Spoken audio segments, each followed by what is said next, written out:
Ратификација на Преспанскиот договор е можна уште следната недела. Ципрас брои гласови, а Нова демократија повикува на протести. Иако законски договорот може да помине и со помалку од 151 пратеник, целта на грчката влада е апсолутно мнозинство.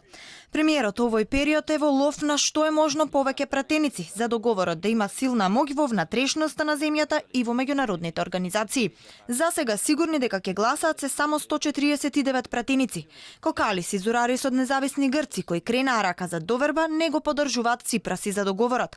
Допрва ќе се знае каква ќе биде позицијата и на движењето Река.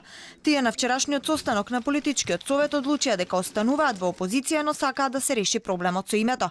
Изјавата на нивниот лидер Теодоракис во собраниската сала пред 2 дена се толкуваше дека партијата ќе го гласа договорот од Преспа. Глас за доверба на владата значи во секој случај позитивен глас за Преспа, додека напротив позитивен глас за Преспа не значи глас за доверба на владата. Енигма и позицијата на лидерот на Демократска левица за кој не е исклучено да отстапи од ставот на коалицијата и да гласа за договорот.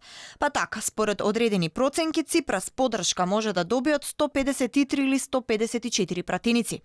Додека владата собира гласови, пак опозицијската Нова демократија бара предвремени парламентарни избори и повикува на протест во недела. Во недела на протестот мора да има што поголем број на луѓе. Тоа е наша патриотска должност да излеземе на плоштадот Синтагма без разлика од каде доаѓаме. Во меѓувреме Преспанскиот договор следната недела се очекува да влезе во собраниска процедура.